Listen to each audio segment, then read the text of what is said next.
So what I did here is I did 2 bud grafts of Pastellieri. Bottom one is not on very well. This is Improved Celeste. And then we got here the Iranian Candy, Ronde de Bordeaux. So these 2 are Iranian Candy, one Ronde de Bordeaux, and this one is LSU Tiger. And what I'm going to do now is I'm going to make them nice and tight. So this is the final result. I got elastics pretty much on all the grafts because I need them nice and tight. They can't move. And when you press down on them, I guess maybe it might expand the cambium layer a little bit so there's greater chance of contact. And for this one, I put some electrical tape, which I've done before. It works really well, but getting the tape off is a real big problem. The elastics are much simpler, but I think the electrical tape actually works better. So we'll check back on this in a few weeks and see how it's doing.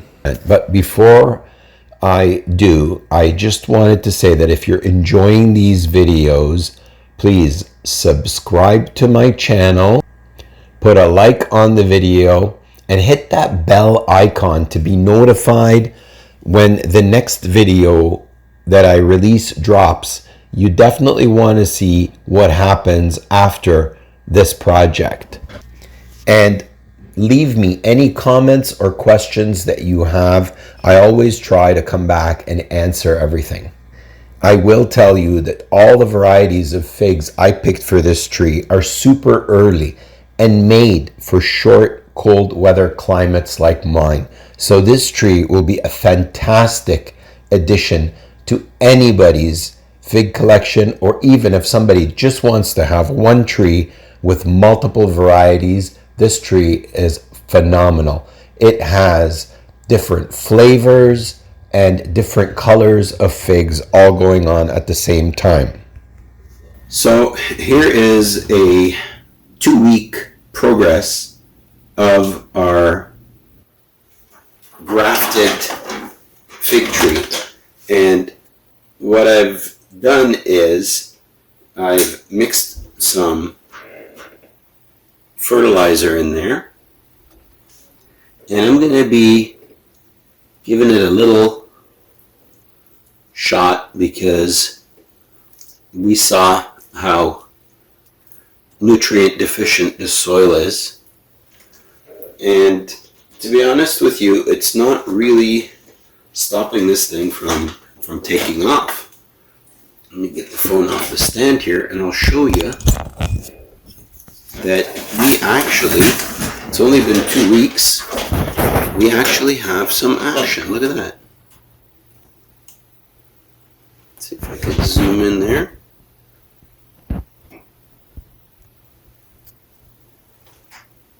Okay, so you see the bud breaking there, and this guy is getting really green, and I believe this guy has no action. Let me take a look. Yeah, this guy has no action, but his neighbor right over here, again, we have a bud break, and you can see how it breaks through the parafilm because I only left one layer of parafilm right over where the bud breaks.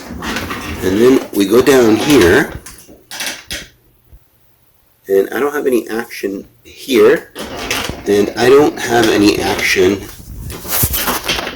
let's see, down there where I grafted right along the side. Okay, now with fig trees, they kind of always focus their power on the top. So these higher grafts are getting looked after more than the lower ones down there. Okay?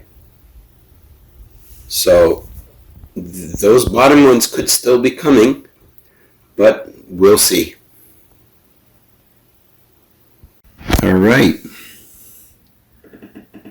Here we are. And you could see how beautifully this one has developed. and this one has developed. Okay, this one just broke through, and down here we don't got too much action. However, if you look down below, you'll see something that could be not very good, and that is the original tree is trying to grow. It's not too happy that you grafted a different variety.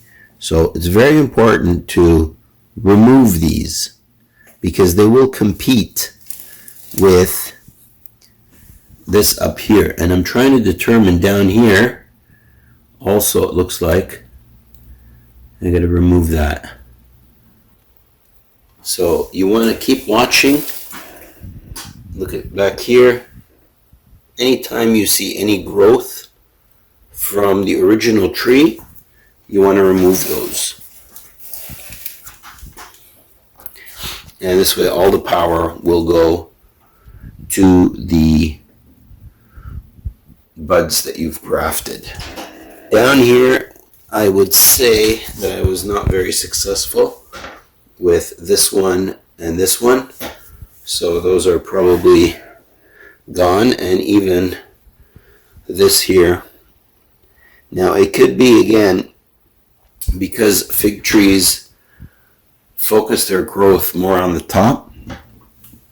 It could be that these guys aren't getting a lot of attention. It's also way too many grafts for such a small tree, but I figure, what the heck. Okay, here we are 3 weeks later, and look at the size of this thing. That's probably more than 6 inches on the first one. And look, there's a second branch coming from it. Okay, now this is the one with the elastic. This one here is, kind of delayed, but it is coming. And here's another one with maybe like a, 4 or 5 inch.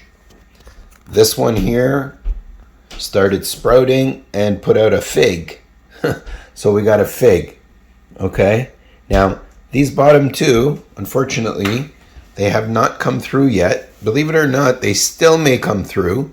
But if you remember, in part 1 of this video, I wasn't very happy with this kind of a graft. It is a little bit more tricky to put on, and like I said, I'm not a very experienced grafter. I've done a few. And this down here, again, it's a lower branch, so fig trees tend to focus on the higher branches and don't focus too much on everything low. So this was a bad branch to begin with. If you look back at part 1, you'll see I was having a hard time getting to some green, and I did cut down and I did find green, and I did go on to it, but it's a sign of not a very healthy branch. Okay, so 1, 2, and 3, we'll see what happens in the next video. It's really interesting to look here. I don't know if you could see that, but that looks like a fig, a Breba fig, trying to pop out right there. Okay, so this thing is doing really well. I'm very happy. Okay, stay tuned. Make sure you hit that bell icon and subscribe to be notified on the next video, where we're going to take off these elastics and this tape here, and we're just going to leave the parafilm, because as the fig tree branches expand, we don't want to hinder that expansion with these elastics and tape. The parafilm will be good enough to hold it, and it will stretch with the tree, so it won't hold it back. Okay, so thanks for watching. I'm RK Figs, and we will see you next time.